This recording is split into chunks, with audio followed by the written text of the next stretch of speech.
E aí, gurizada, beleza? Quem fala, Michel, hoje vou reagir a... É por isso que chamam o Ricardo de Kaká, do canal Gustavo Marques. Vamos ver qual é que é, gurizada. Se tem um jogador do nosso quadro de lendas e futuras lendas que merece estar aqui e ainda não apareceu, é esse cara.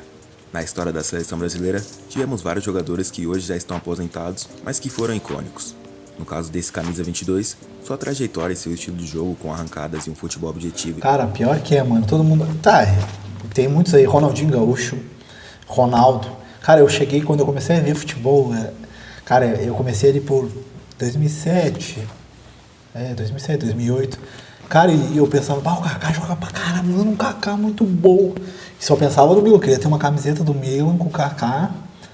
Era fã, mano, fãzaço, mano. Pra mim, o maior erro foi ele ter ido pro Real Madrid, cara. Eu sei que é o melhor time do mundo, eu sei que é o maior time do mundo e querer ir pra lá, entendo ele, cara. Mas se ele tivesse ficado no Milan e se dedicado, ele podia ter sido mais duas, mais três bolas de ouro, cara. Tá louco.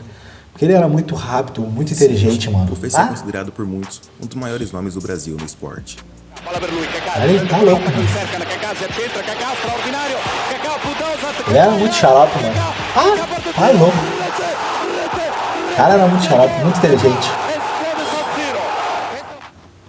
Esse meio atacante teve uma carreira incrível e literalmente conquistou o mundo.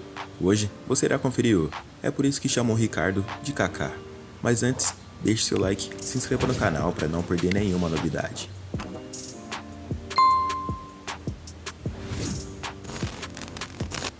A maioria dos jogadores de futebol usam nomes diferentes para não usar o mesmo que os outros.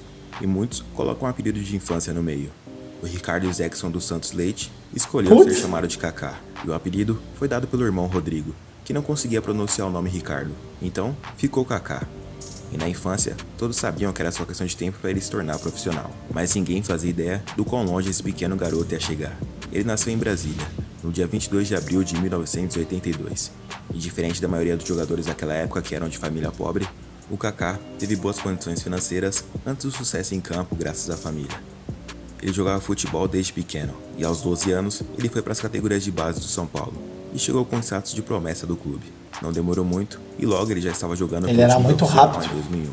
Ele fez algumas boas atuações e acabou caindo nas graças da torcida do tricolor paulista. E também era um dos principais jogadores em ascensão do futebol brasileiro naquela época. No ano seguinte, em 2002, ele foi convocado para a seleção brasileira. Fez sua estreia e até foi para a Copa do Mundo daquele ano. Ele não jogou, até entrar na final, só que não deu tempo. Mas ele fez parte do elenco campeão do mundo.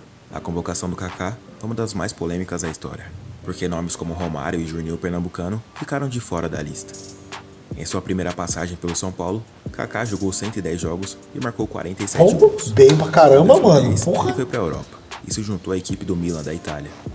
O Milan era um dos times mais fortes daquela época. Tinha acabado de ganhar a Liga dos Campeões e tinha grandes nomes no elenco como o goleiro Dida, Maldini, Nesta, Cafu, Pirlo, Seedorf, Cara, esse Milan aí era um dos mais xarope, mano do céu. Eu jogava no Play 1 isso aí, caramba, mano do céu. Que timaço, cara. Que timaço.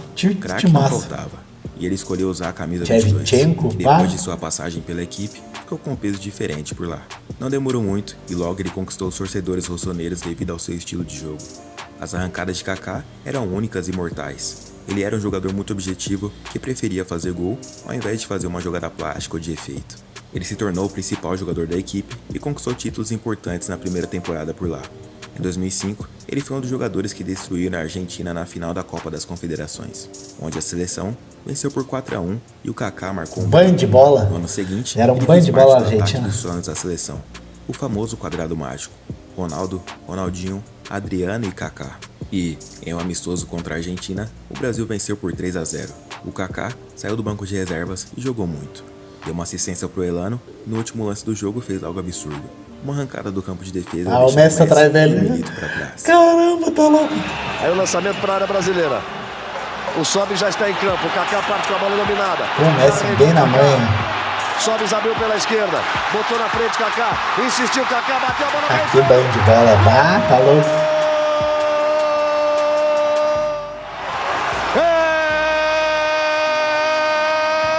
Que bucha, cara, tá louco. As Mas na Copa do Mundo daquele ano, os caras não levaram tão a sério e a seleção brasileira foi eliminada pela França nas quartas de final. Em 2007, podemos dizer que esse ano sim foi o auge da carreira do Kaká. O cara simplesmente destruiu e se consagrou com a camisa do Milan. Na Champions League daquele ano, o Milan enfrentou o poderoso Manchester United na semifinal. O time de Cristiano Ronaldo destruiu o Manchester United. Ryan Giggs e companhia. Mas o Kaká brilhou nos dois jogos. No primeiro, em Old Trafford, ele marcou 2 gols. E o segundo foi um dos mais bonitos, se não mais bonito. Do balãozinho, os caras batem de cabeça. O Sebra e o Gabriel Heinz bateram cabeça. Esse daí mesmo. Pá! Cara, esse gol aí. Tá louco, mano. Cara, que golaço, mano. Grandissimo, ha fatto scontrare I due difensori del Manchester e poi con grande freddezza la messa a sinistra di Van der Sar. Que golaço, cara, tá louco. O jogo terminou em 3-2 para o United, mas no segundo jogo, o Milan venceu e se classificou para a final.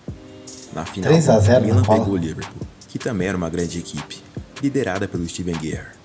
Mas o Kaká novamente jogou muito. Ele criou boas chances para gols, deixou o Reese no chão, dando o famoso roulette, ou 360 do Zidane, chame como quiser. Depois, ele sofreu a falta que deu origem ao primeiro gol do Milan, e ainda deu assistência para o Inzaghi marcar o segundo. No final, o Milan venceu por 2-1 e o Kaká conquistou seu primeiro e único título de bola de ouro, além de ter sido artilheiro da competição com 10 gols. Depois da conquista, ele ainda recebeu nada mais, nada menos do que o prêmio de melhor jogador do mundo pela FIFA. Ele desbancou o Messi e o Cristiano Ronaldo, e foi o último brasileiro a ter conquistado esse prêmio tão importante no mundo do futebol. Kaká ainda foi campeão do Mundial de Clubes naquele ano, vencendo o Boca Juniors na final por 4-2, com um gol dele. Kaká ficou no Milan por mais 2 temporadas, mas a equipe não era mais a mesma, e ele acabou indo pro Real Madrid em 2009. O erro dele, Cristiano Ronaldo. O erro dele ter ido pro Real Madrid, cara, que nem eu falei. Cara, ele fez ali, ele era pra ter ficado no Milan até não querer mais, até se aposentar, entendeu? Ficar mais velho, eu acho que ele ganhava mais uma Champions, cara. A primeira passagem pelo Milan foram 270 jogos e 95 gols. Bem pra caramba. No Real Madrid, a alta expectativa se tornou uma grande frustração. Kaká sofreu com muitas lesões e não conseguiu render o esperado. Ele é considerado uma das piores contratações do time. Em 5 anos, ele jogou 120 partidas e marcou 29 gols. Não tá ruim. A solução foi retornar para o Milan, no meio da temporada 2012-2013. No entanto, ele não era mais o mesmo, e nem o time do Milan era aquela potência de antes. Ele ficou com depressão no Real Madrid, com certeza, ele ficou mal no Real Madrid. Jogou 37 jogos e marcou 9 gols. Ele foi pro Orlando City, a custo zero, mas jogou no São Paulo por empréstimo. De volta ao futebol brasileiro, ele não conquistou nenhum título, mas reconquistou o respeito da torcida tricolor. Em sua segunda passagem pelo São Paulo, Kaká jogou 24 jogos e marcou 3 gols. O último clube de sua carreira foi o Orlando City dos Estados Unidos. Ele jogou lá por 3 anos e também se tornou um grande ícone do time. Ele não era mais o mesmo jogador de antes, mas comandava a equipe. Não tinha mais as arrancadas, se tornar popular na Liga Americana e também fora dela. Por lá, ele jogou 77 jogos e marcou 25 gols. Encerrou sua carreira em 2017, aos 35 anos de idade. Pela seleção, Kaká jogou 93 jogos e marcou 29 gols. Sem sombra de dúvidas, que se não fosse as lesões, ele teria sido um jogador ainda mais fantástico. Suas arrancadas eram incríveis, e seu estilo de jogo não trazia muitas jogadas de efeito, mas era muito objetivo. Ele foi o último brasileiro a vencer o prêmio de melhor jogador do mundo, e o último antes de Messi e Cristiano Ronaldo dominarem o cenário por vários anos seguidos. Ele fez história, e é mais um para a lista dos jogadores icônicos do futebol. E galera, não se esqueça de se inscrever e conferir os conteúdos do segundo canal. Já estamos de volta por lá. Cara, pior que é, mano. Mesmo o Vinícius Júnior tendo ganhado agora, ele não ganhou a bola de ouro, né? Foi o Rodri. Ele ganhou aquele que tem lá, o outro lá. Mas mesmo assim, tá, ele é o melhor do mundo junto com o Rodri. Mas mesmo assim, o Kaká ainda é um dos... Cara, pra mim, xarope, mano. Um futebol simples, correndo, não brincando. Ele lembra muito o Messi. O Messi não brinca. O Messi não brincava, não dava caneta, não dava balãozinho, não dava nada. Ele ia direto pro gol objetivo. Tem 2 ou 3 caras que me lembram muito o Kaká, mano. Um é o Bruno Henrique, Everton Cebolinha, Nilmar. Nilmar me lembra muito o Kaká, mano. Pá, que pena que o Nilmar parou, né? E agora não aparece nenhum jogador. O Lucas Moura também, igual de velocidade assim. Que pena que a gente não aparece mais jogadores assim como o Kaká, mano. Pô. É o Vinícius Júnior no Pro, que o Vinícius Júnior dá uns driblezinhos, mas o Vinícius Júnior é quase a mesma coisa do Kaká. Só não tem a inteligência do Kaká, né? Mas ele é muito bom, cara. Espero que tenham gostado, gurizada. Até a próxima. Fui.